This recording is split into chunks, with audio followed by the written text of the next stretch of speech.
Hello everyone, welcome to our YouTube channel keep it simple. आज के video में हम बात करेंगे मनप्पुरम फाइनेंस के बारे में, जिन्होंने कि कल यानी कि 13 नवंबर को अपने सेकंड क्वार्टर के रिजल्ट डिक्लेयर किए। हम इस वीडियो में इनके रिजल्ट्स को डिटेल में डिस्कस करेंगे और ये भी बात करेंगे कि क्या इसका शेयर हमें करंट प्राइस पे लेना चाहिए या नहीं। और आगे बढ़ने से पहले अगर आपने अभी तक चैनल को सब्सक्राइब नहीं किया है तो प्लीज सब्सक्राइब करके हमें मोटिवेट कीजिए। तो सबसे पहले अगर हम बात करें कंपनी ओवरव्यू की, तो मनप्पुरम फाइनेंस को 1992 में इनकॉर्पोरेट किया गया था।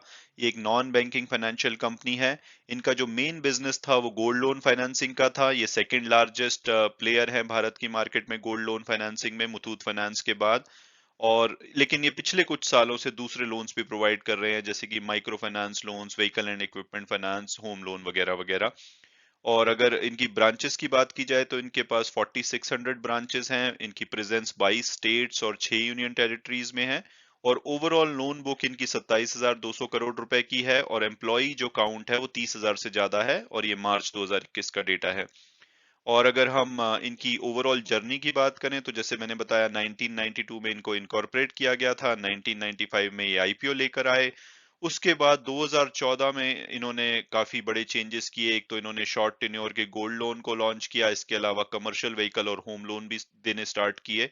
2015 में इन्होंने माइक्रो फाइनेंस कंपनी आशीर्वाद को एक्वायर किया। उसके बाद इनका एक बड़ा पोर्टफोलियो माइक्रो फाइनेंस लोन्स का भी है। और 2020 में इन्होंने सिक्योर्ड एसएमई लोन्स को भी पायलट करना शुरू किया।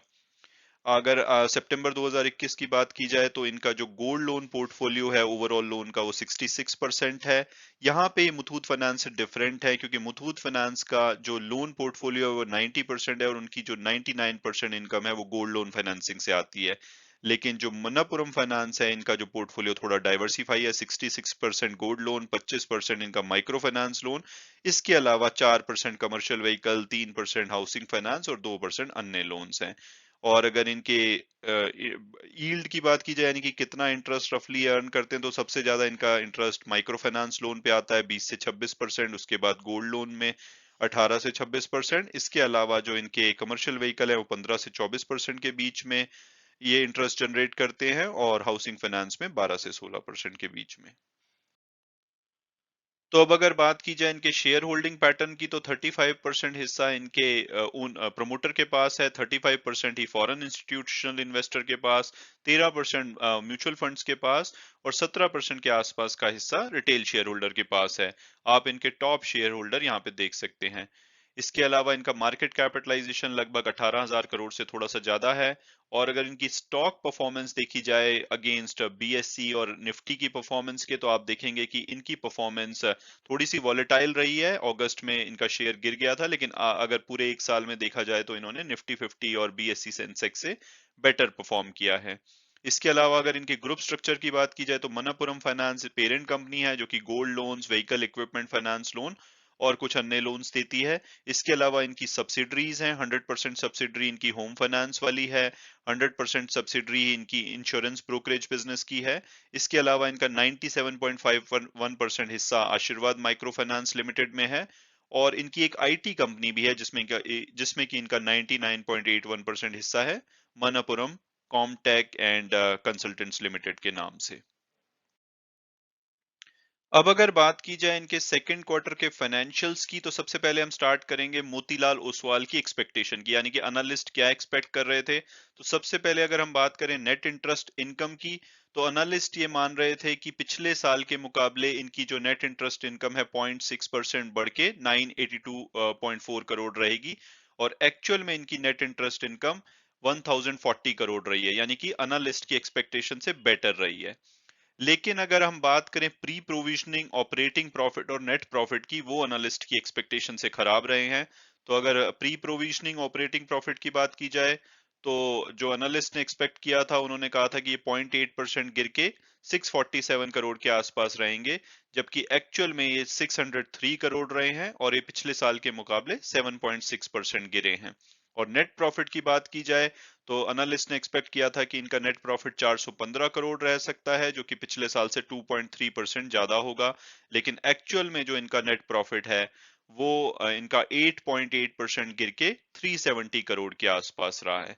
तो ओवरऑल कहा जा सकता है कि इंटरेस्ट इनकम इनकी एनालिस्ट की एक्सपेक्टेशन से बेटर है, लेकिन प्रॉफिट के नंबर एनालिस्ट की एक्सपेक्टेशन से खराब आए हैं। और उसका जो मेन रीजन है वो आप देखेंगे कि इनकी जो ओपेक्स है, यानी कि ऑपरेटिंग एक्सपेंसेस, वो पिछले साल के मुकाबले 30% तक 29.5% बढ़ के 4,593 करोड़ रहे। तो ये एक मेन मेन रीजन है।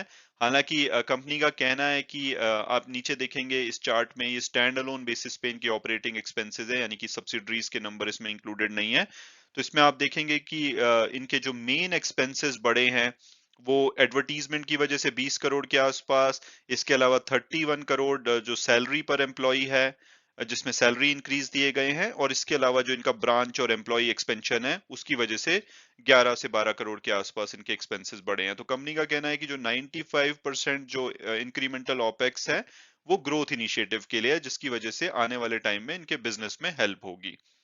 इसके अलावा अगर हम कुछ और मेट्रिक्स की बात करें तो जो इनकी कंसोलिडेटेड असेट अंडर मैनेजमेंट है वो 5.6% से बढ़ी है, ईपीएस 9% से कम हुई है, रिटर्न ऑन असेट्स भी 0.4% से कम हुई है, इसके अलावा रिटर्न ऑन इक्विटी 7% से भी ज्यादा कम हुई है। और अगर कॉस्ट ऑफ फंड्स की बात की जाए तो वो एक अच्छी बात है कि इनकी लगभग 0.8% कम हुई है। तो ओवरऑल कहा जा सकता है कि रिटर्न बिलो एक्सपेक्टेशन है, और हो सकता है कि मंडे को जब मार्केट खुले तो इनका शेयर एक बार के लिए थोड़ा सा करेक्शन दिखाए। अब अगर बात की जाए इनके लोन मिक्स की, तो आप देखेंगे कि पिछले साल इनका 73% गोल्ड लोन पोर्टफोलियो था, जो कि अब घट के 66% रह गया है। इसका मतलब कि ये दूसरे लोन्स में अपने आप को डाइवर्सिफाई कर रहे हैं। हालांकि क्वार्टरली परफॉर्मेंस देखे तो सभी लोन्स में, चाहे गोल्ड हो, माइक्रो फाइनेंस हो या दूसरे लोन्स हो, उसमें ग्रोथ देखी गई है। लेकिन अगर पिछले साल से कंपेयर करें तो इनका गोल्ड लोन का पोर्टफोलियो 5% से कम हुआ है, लेकिन माइक्रो फाइनेंस 44% से बढ़ा है। इसके अलावा हाउसिंग फाइनेंस और व्हीकल इक्विपमेंट फाइनेंस लगभग 18 से 19% बढ़े हैं, और दूसरे लोन में भी ग्रोथ देखी गई है।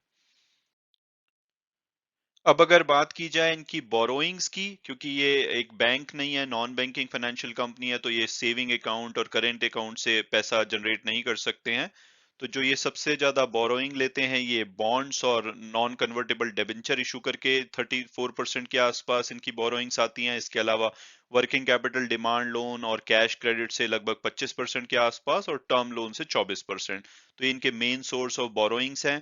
हालांकि अच्छी बात है कि इनकी कॉस्ट ऑफ बोरोइंग्स लगातार कम हो रही है। जो पिछले साल अगर सेम क्वार्टर की हम बात करें तो 9.3% थी, वहां से घट के 8.5% रह गई है। इसके अलावा भी पीछे कुछ ही दिन पहले जो एसएनपी है, उन्होंने इनकी लॉन्ग टर्म बोरोइंग की रेटिंग को बीबी नेगेटिव कर दिया है बी प्लस से, तो उन्होंने इसको अपग्रेड किया है। तो अब इम्पोर्टेंट क्वेश्चन ये है कि क्या हमें करंट प्राइस पे मनप्पुरम फाइनेंस का शेयर लेना चाहिए या नहीं। तो सबसे पहले अगर हम इनकी पास्ट परफॉर्मेंस देखें तो 3 साल में इन्होंने 157% की रिटर्न दी है, एक साल में लगभग 36% की, और उसमें से मेजोरिटी रिटर्न 31% की पिछले 3 महीने में आई है, और पिछले एक वीक में भी इनका शेयर 5% तक ऊपर भागा है। और अगर हम टिकर टेप के प्रोडक्टिव एनालिसिस को देखें तो वो इसका एवरेज प्राइस 219 देते हैं, हायर साइड पे 286 और लोअर साइड पे 168। जो फ्राइडे की क्लोजिंग हुई है वो 218 पे हुई है, तो हम कह सकते हैं कि अपने एवरेज प्राइस पे अभी अवेलेबल है। और अगर इनका पीयर्स और फंडामेंटल एनालिसिस देखें तो एक स्मॉल कैप कंपनी है, 18,500 करोड़ के आसपास का मार्केट कैपिटलाइजेशन है। इनकी पी और पीबी रेशो बहुत ही अट्रैक्टिव है, यानी कि वैल्यूएशन काफी अच्छा है। 10.31 की पी और 2.52 की पीबी। अगर इनका जो मेन कॉम्पिटिटर है मुथूट फाइनेंस, उससे कंपेयर किया जाए तो इनका वैल्यूएशन अट्रैक्टिव लगता है। हालांकि Muthoot finance purely gold financing में है, जबकि इनका दूसरे लोन का भी पोर्टफोलियो है। रिटर्न ऑन इक्विटी की बात की जाए तो पिछले फाइनेंशियल ईयर में इनकी 23.59 थी, अभी हमने रिजल्ट्स में देखा कि अब वो 18.9 के आसपास है, लेकिन अभी भी अट्रैक्टिव कही जा सकती है। तो अब अगर मेरी ओपिनियन पूछी जाए कि क्या हमें इसका शेयर लेना चाहिए या नहीं, तो मुझे लगता है कि शॉर्ट टर्म में शायद रिजल्ट थोड़े बिलो एक्सपेक्टेशन है, तो इनका शेयर थोड़ा नीचे गिर सकता है, करेक्शन देखी जा सकती है। हालांकि देखना होगा कि मार्केट कैसे रिएक्ट करती है, क्योंकि इनकी ओवरऑल लोन बुक में ग्रोथ देखी गई है पिछले क्वार्टर के मुकाबले, लेकिन जो मेनली इनका प्रॉफिट गिरा है वो ओपेक्स बढ़ने से गिरा है, और ओपेक्स में जो बढ़ोतरी देखी गई है वो प्योरली ग्रोथ इनिशिएटिव की वजह से है। तो देखना होगा कि मार्केट कैसे रिएक्ट करती है, बट मुझे लगता है कि एक बार के लिए थोड़ी सी करेक्शन देखी जा सकती है। और अगर करेक्शन आती है ठीक ठाक तो वो एक अपॉर्चुनिटी हो सकती है इसका शेयर लेने की, क्योंकि लॉन्ग टर्म में जैसे कि इनकी ग्रोथ देखी जा रही है और जो ये एक्सपेंसेस इन्होंने बढ़ाए हैं, अगर उससे इनको बेटर रिजल्ट मिलते हैं, इनके ग्रोथ और अच्छी होती है, तो आने वाले टाइम में इनका शेयर एक बार के लिए जो इनका हायर साइड पे टिकर टेप का प्रेडिक्टिव एनालिसिस है 286 वहां तक भी जा सकता है। लेकिन अगर करेक्शन आए तभी आप लीजिए, नहीं तो करेक्शन का वेट कीजिए। अदरवाइज कंपनी में कोई प्रॉब्लम नहीं है, बहुत ही अच्छी कंपनी है।